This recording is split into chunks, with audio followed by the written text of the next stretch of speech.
हमारे साथी राज्य मंत्री श्री BL वर्मा जी, सामाजिक न्याय अधिकारिता मंत्रालय में सचिव श्रीमान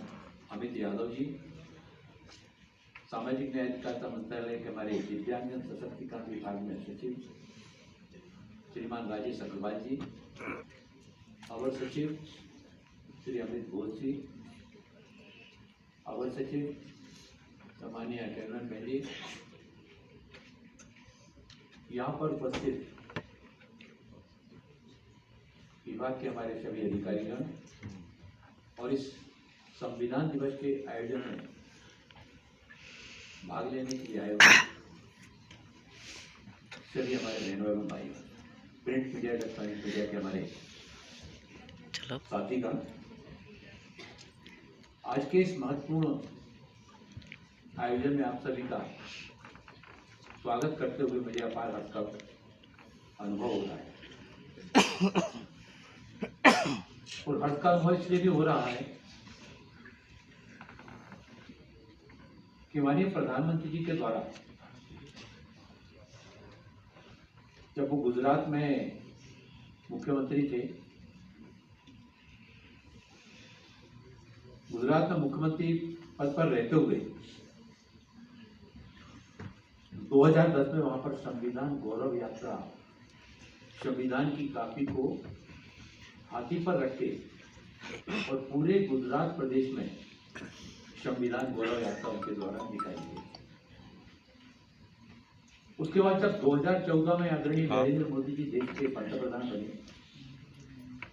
तो पंतप्रधान बनने के बाद 26 नवंबर 2015 को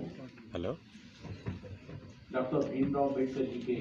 125वीं जयंती के अवसर पर संविधान दिवस मनाने की शुभारंभ माननीय प्रधानमंत्री नरेंद्र मोदी जी के द्वारा किया गया।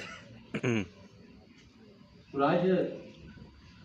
प्रातःकाल से हम लोग अनेक कार्यक्रमों में, संविधान दिवस के कार्यक्रमों में शामिल होते हुए डॉक्टर भीमराव अम्बेडकर इंटरनेशनल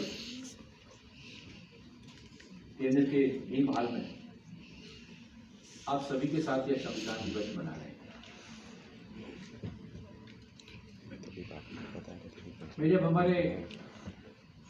साथियों के द्वारा कोई कॉम्पिटिशन का यहाँ पर आयोजन किया गया, मैंने देखा जिस उत्साह के साथ में सभी टीमों ने इसमें भाग लिया, उसमें दूसरी चीज जो मैंने पॉइंटेड रूप से नोट की, प्रश्नों के उत्तर देने वाले अधिकांश युवा साथी थे हमारे, और वो उत्तर इसलिए दे पा रहे थे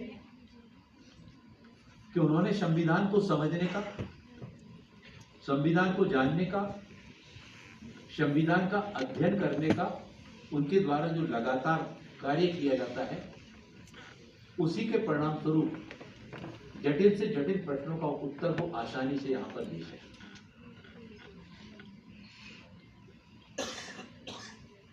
संविधान को अपनाने और संविधान के संस्थापकों के योगदान से आज जो संविधान दिवस हम मना रहे हैं, हम डॉक्टर राजेंद्र प्रसाद जी का योगदान इसमें, संविधान सभा के अध्यक्ष के रूप में उनका बहुत बड़ा योगदान था। फिर संविधान के प्रारूप के तैयार करने के चेयरमैन के रूप में, अध्यक्ष के रूप में डॉक्टर भीमराव अम्बेडकर जी और उनकी जो साथ की टीम थी, उस टीम ने दिन रात अथक परिश्रम करके सबसे बड़ा संविधान का प्रारूप तैयार करके देश के सामने जो संविधान हमको दिया, 26 नवंबर 1949 के पहले हमारे देश में जो संविधान चालू था,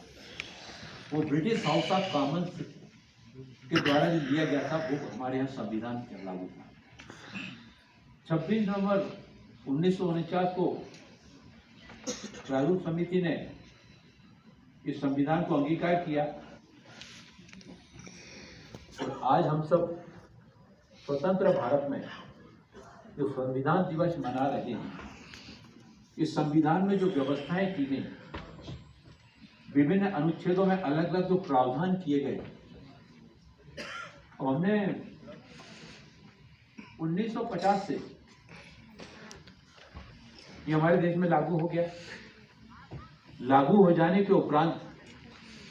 ये नेतृत्व की इच्छा शक्ति के ऊपर निर्भर करता है। संविधान का समाज के हित में, देश के हित में, देश की सीमाओं की सुरक्षा के हित में, देश की शिक्षा नीति के संबंध में, देश की उद्योग नीति के संबंध में, देश की स्वास्थ्य नीति के संबंध में, देश की सड़क परिवहन नीति के संबंध में, देश के पर्यावरण के संबंध में, देश में जल बंटवारे के संबंध में समय समय पर हमारे संविधान में इस तरह की व्यवस्थाएं की गई कि एक और जहां उसमें आवश्यकताओं के अनुरूप उसमें संशोधन करने का लचीलापन भी उसमें रखा गया, वहीं दूसरी ओर संविधान का उपयोग करते हुए हम देश को और समाज को कहां ले जा सकते हैं, ये भी हमने पिछले आजादी के बाद से हमने देखा। और पिछले 10 वर्षों में जिस तरह का बदलाव देश में देखने में आया, ये नेतृत्व की इच्छा शक्ति का परिणाम है कि आज हमारे देश में जो 4 लेन एक्सप्रेस हाईवे, 6 लेन एक्सप्रेस हाईवे, 8 लेन एक्सप्रेस हाईवे और गांव को जोड़ने वाली जो सड़कें बनाई जा रही हैं, ये कनेक्टिविटी जुड़ जाने के कारण आज सामान्य जनजीवन का जीवन जितना आसान हुआ है, लोगों ने सोचा नहीं था। लेकिन इन सबके लिए संविधान में प्रावधान किया गया। मकान बनाने की बात जहां तक है, ये प्रावधान पहले से था, लेकिन इसको आकार देने का, उस सपने को साकार करने का काम देश के नेतृत्व ने, देश के पंतप्रधान आदरणीय नरेंद्र मोदी जी के नेतृत्व में जब किया, तो गरीब को प्रधानमंत्री आवास मिलना शुरू हुआ, उसको जल जीवन मिशन से उसके घरों में जल पहुंचना प्रारंभ हुआ। 14 करोड़ से ज्यादा घरों में पानी पहुंच गया। 4 करोड़ से ज्यादा गरीबों के आवासीय लोगों के मकान बन गए। 3 करोड़ और बनने लगे। हम जब ये संविधान की इच्छा शक्ति है, नेतृत्व की विल पावर पर डिपेंड करता है। जो मोबाइल फोन हम विदेशों से बुलाया करते थे, आज हमारा देश सर्वाधिक मोबाइल फोन बना करके विदेशों को निर्यात करने वाले, मोबाइल फोनों को निर्यात करने वाले देशों में दुनिया में दूसरे नंबर की ताकत बन गया। ये देश की इच्छा शक्ति पर निर्भर करता है। जो स्टील हमारे यहाँ होता है, हम जब दूसरे देशों से तुलना करते थे, हम विदेशों से बुलाया करते थे, लेकिन आज स्टील के उत्पादन में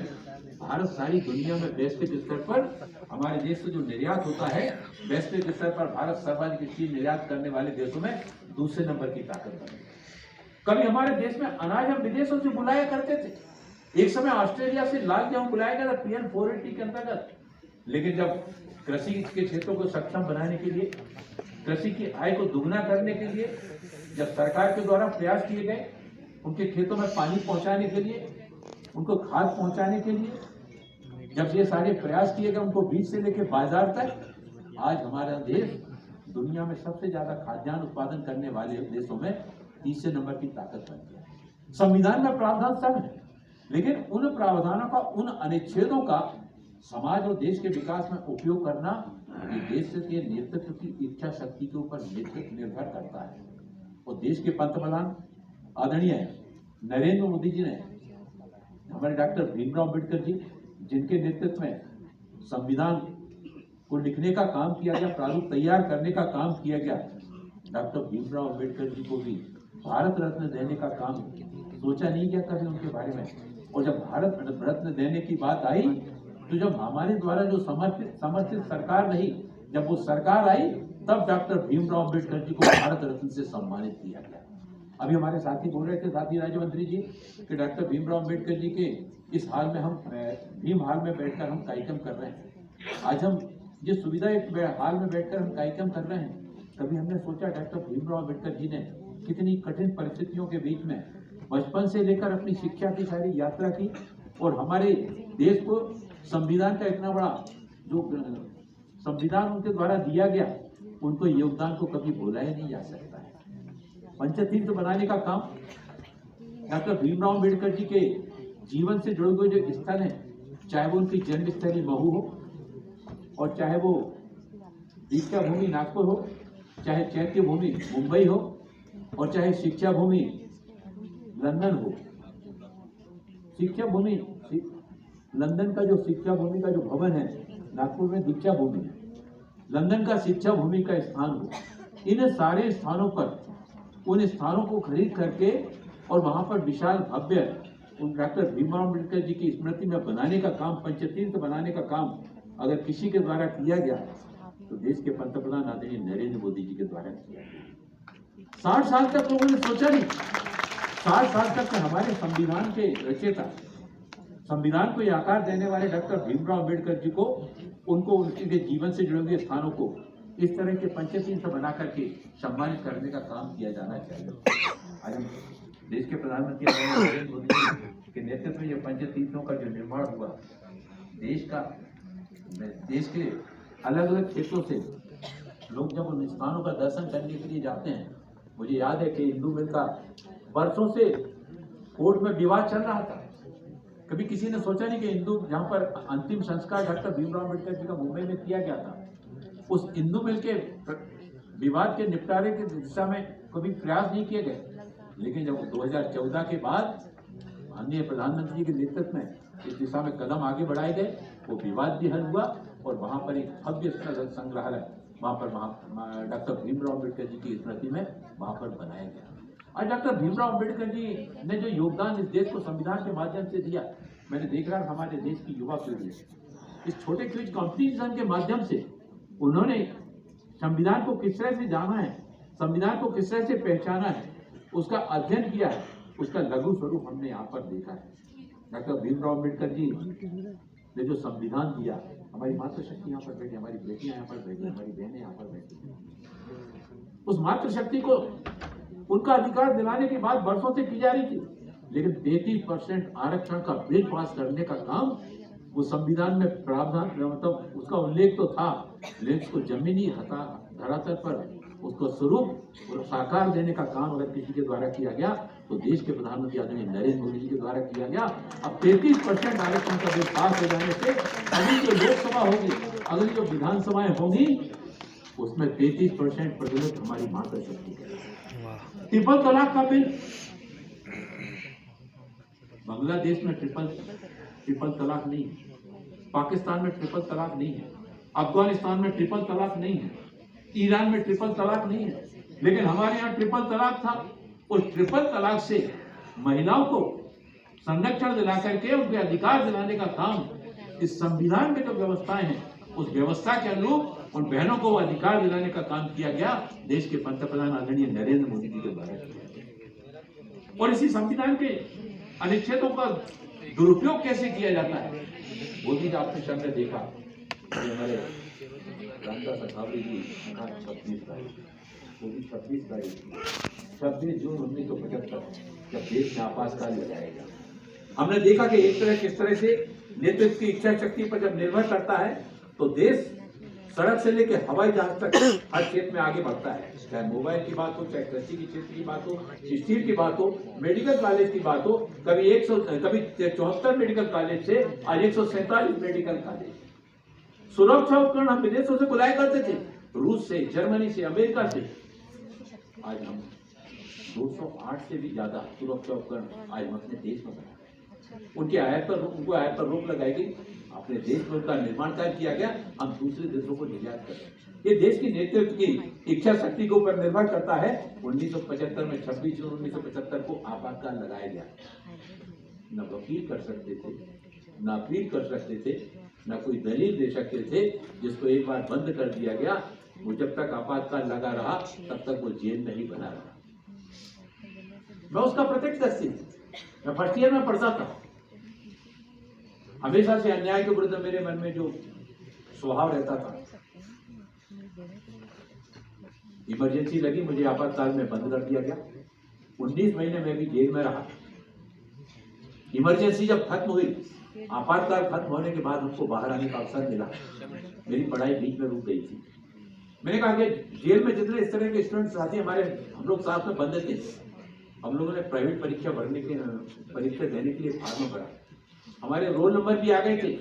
लेकिन कल परीक्षा प्रारंभ होना है और आज ऑर्डिनेंस जारी हो गया था कि मीसाबंदियों को परीक्षा देने नहीं मिलेगा। संविधान का उपयोग कैसे होता है, संविधान का दुरुपयोग कैसे होता है, ये देश ने वर्षों से देखा है। पिछले 10 वर्षों में जिस तरह से संविधान की शक्तियों का उपयोग करके समाज और देश के विकास के हित में काम किए जा सकते हैं, उसका स्वरूप हमने देखा। हमारे साथियों ने हमारे मंत्रालय के द्वारा किए जाने वाले कामों के बारे में, सामाजिक न्याय विभाग के द्वारा, दिव्यांग सशक्तिकरण विभाग के द्वारा जो काम किए जा रहे हैं, मैं उन कामों का उल्लेख नहीं करूंगा क्योंकि मंत्रालय उन कामों के लिए लगातार कर रहा है। उन कामों के बारे में जब कभी अवसर आएगा तब मैं बताऊंगा। लेकिन उनमें भी किस तरह का बदलाव इन 10 वर्षों में देखने के में आया। आज हम चाहे डीएनटी की बात करें, ईडब्ल्यूएस की बात करें, उनको भी 10% देने की का प्रावधान किया गया, जो पहले कभी सोचा नहीं गया। ट्रांसजेंडर के बारे में 2019 में अलग से अधिनियम पारित किया गया। दिव्यांगजनों के लिए सशक्तिकरण अधिनियम 2019 में पारित किया गया। तो हमने संविधान का उपयोग समाज के, जो बात की जाती है संविधान में, सर्वव्यापी, सर्वस्पर्शी, समावेशी समाज का संतुलित विकास, सबको समान अधिकार, ये हमको कहां से मिला? ये संविधान से मिला। डॉक्टर भीमराव अंबेडकर जी के नेतृत्व में जो संविधान रचा गया, जो प्रारूप तैयार किया गया, आज उसी का परिणाम है कि आज हम दिल्ली के सबसे सेंट्रल प्लेस में इस तरह से बैठ करके डॉक्टर भीमराव अंबेडकर जी के नाम पर जो सामाजिक न्याय अधिकारिता मंत्रालय के द्वारा ये जो doctor Bhimrao Ambedkar international stadium बनाया गया, इसके माध्यम से यहाँ पर अध्ययन करने के लोग आते हैं, यहाँ पर रिसर्च करने के लिए आते हैं। हम चाहते हैं कि हमारी युवा पीढ़ी ज्यादा से ज्यादा संविधान की, जो हमारे डॉक्टर भीमराव अंबेडकर जी के नेतृत्व में जो टीम थी, उस टीम ने संविधान को रचने में किस तरह का परिश्रम किया, किस तरह से अपना योगदान दिया, और उसी के परिणाम स्वरूप हमने 1947 से लेकर के और आज हम 2024 के यात्रा जो देश ने की है, कई उतार आए, कई चढ़ाव आए। हमने देश में तरह तरह के उतार चढ़ाव को देखा है। सारी परिस्थितियों से निकल करके देश आज यहाँ तक पहुंचा है। इस सब में आप सबका भी बहुत बड़ा योगदान है। आप सब सामाजिक न्याय अधिकारिता मंत्रालय के विभागों के अलग अलग सेक्शन से यहाँ पर आए हैं। दिव्यांग सशक्तिकरण विभाग के अलग अलग सेक्शन से आए हैं। बहुत सारे वो सामाजिक संगठन, एनजीओ जो इस क्षेत्र में काम कर रहे हैं, उनके भी प्रतिनिधि यहाँ पर आए हैं। आप सबका भी अपने परिवार के विकास के साथ ही साथ समाज के विकास में, देश के विकास में सबसे सर्वाधिक महत्वपूर्ण आपका भी होता है। अब ये निर्भर करता है व्यक्ति के ऊपर, जिस तरह से नेतृत्व की इच्छा शक्ति के ऊपर निर्भर करता है कि समाज को और देश को किस दिशा में ले जाना है, ऐसा ही ये आपके ऊपर निर्भर करता है कि आपका जो जीवन है, आप अपने लिए जीते हैं या समाज के लिए जीते हैं। अगर आप केवल अपने लिए जीते हैं तो बच्चे से किशोर होगा, किशोर से युवा होगा, युवा से प्रौढ़ होगा, प्रौढ़ से वृद्ध होगा, जीवन समाप्त होगा, चले जाएगा। आदमी कोई 250, 200, 500 साल रहने के लिए नहीं आता है। मनुष्य की आयु सीमित होती है, लेकिन उस सीमित आयु में स्वामी विवेकानंद जैसे युवा आते हैं। उस सीमित आयु में चंद्रशेखर आजाद जैसे क्रांतिकारी आते हैं। उस सीमित आयु में रामकृष्ण मिशन जैसे स्वामी रामकृष्ण जैसे हमारे सन्यासी आते हैं। उस सीमित आयु में डॉक्टर भीमराव अंबेडकर जी जैसे भारत रत्न आते हैं, जो अपने लिए न जीने का भाव रखते हुए हम दुनिया में आए हैं तो हम देश के लिए कुछ करने के लिए आए हैं, समाज के लिए कुछ करने के लिए आए हैं। इस तरह का भाव लेकर जब चलते हैं, आज डॉक्टर भीमराव अंबेडकर जी हमारे बीच में नहीं है, लेकिन ये हमको बिल्कुल भी नहीं लगता कि डॉक्टर भीमराव अंबेडकर जी हमारे बीच में नहीं है। उनके द्वारा जो काम किया गया है, आज गांव से लेकर शहर और शहरों से लेकर महानगर तक, देश की सीमाओं की सुरक्षा तक डॉक्टर भीमराव अंबेडकर जी ने संविधान की रचना की। उनकी सहयोगी टीम ने जो संविधान की रचना की प्रारूप तैयार किया, आज उसी संविधान के कारण आज हमारा देश विकास की इन नई ऊंचाइयों को छू रहा है। अभी हमने सामूहिक रूप से उस सब की हम और आप सभी ने शपथ ली। मैं चाहूंगा कि एक समता मूलक समाज के दृष्टिकोण को आगे बढ़ाने का भाव लेकर के हमने जो संविधान दिवस मनाने के लिए आज यहाँ पर एकत्रित हुए हैं, और इसकी जो समावेश था, उसकी यात्रा है, ये यात्रा लगातार चलने वाली है। ये कार्यक्रम निरंतरता के साथ में पूरे वर्षों के माध्यम से 365 दिन चलने वाले हैं। तो जिस तरह का क्विज कंपटीशन का आयोजन किया गया, आने वाले समय में हमारे जो अलग अलग संगठन हैं, हमारे जो सहयोगी सामाजिक क्षेत्र से काम करने वाले संगठन हैं, वो हमारी अलग अलग ब्रांचों में भी इस तरह के इस संविधान दिवस का जो हमने शुरुआत की है, इसको पूरे वर्ष पर अलग अलग तरह की गतिविधियों से और इसमें समाज की सहभागिता जोड़ते हुए आइए हम सब मिलकर के नागरिकों और हितधारकों के बीच का जो अंतराल है, इस अंतराल को पाटते हुए सब समाज को लिए साथ में आगे है बढ़ते जाए। डॉक्टर भीमराव अंबेडकर जी ने जो समाज के सारे वर्गों की चिंता की थी, सारे धर्मों की चिंता की थी, समाज के हर क्षेत्र की चिंता की थी, उनकी मूल भावनाओं के अनुरूप संविधान के इस स्वरूप को जन जन तक पहुंचाते हुए ऐसा राष्ट्र बनाने का हमें प्रयास करना है जहां हमारे संविधान निर्माताओं के सपने भारत के हर कोने में सपने को साकार करने में पूरा देश एक साथ चले। आइए हम इन मूल्यों को बनाए रखने की जो हमने शपथ ली है, एक ऐसे समाज के निर्माण के लिए अपनी अटूट प्रतिबद्धता जारी रखें जो विविधता का सम्मान करता हो और अपने सभी साथियों को, अपने सभी समाज को सशक्त बनाता हो। और मुझे पूरा विश्वास है आप सभी की सामूहिक इच्छा शक्ति से नेतृत्व अपनी इच्छा शक्ति को देश को आगे बढ़ाता है, लेकिन देश नेतृत्व के पीछे देश चलता है। देश चलता है वो देश के पीछे हमारा मन चलता है। यानी हमें अपने मन को कि व्यक्ति और समाज के बीच में हमें केवल अपने लिए नहीं, हम आए हैं तो कुछ करने के लिए आए हैं, अपना जीवन जीने के साथ अपना परिवार चलाने के साथ साथ हमें समाज के लिए भी कुछ करना है। तभी सही मायने में यह संविधान दिवस मनाने का हमारा जो भाव है वो भाव भी पूरा होगा। डॉक्टर भीमराव अंबेडकर जी और उनकी टीम ने इस संविधान को बनाने में जो अपना अमूल्य योगदान दिया था उसको आगे बढ़ाने का काम, बचपन में हम लोग सभी गाना बहुत सुना करते थे, हम लाए हैं तूफान से मिट्टी निकाल इस देश को रखना मेरे बच्चों के, हम सबकी ये जिम्मेवारी है। हमारे पूर्वजों ने हमको जहाँ तक हमको पहुँचाया है, अब हम सब मिलकर के इसको आगे और ऊंचाई तक पहुँचाते हुए 2047 में जो भारत को विकसित राष्ट्र बनाने का जो सपना है, भारत को आत्मनिर्भर भारत बनाने का जो सपना देश के पंतप्रधान आदरणीय नरेंद्र मोदी लेकर चल रहे हैं, उस सपने में आइए हम सब कदम से कदम मिलाकर भारत को एकजुटता के साथ में सर्वांगीण ऊंचाइयों पर पहुंचाने का स्वप्न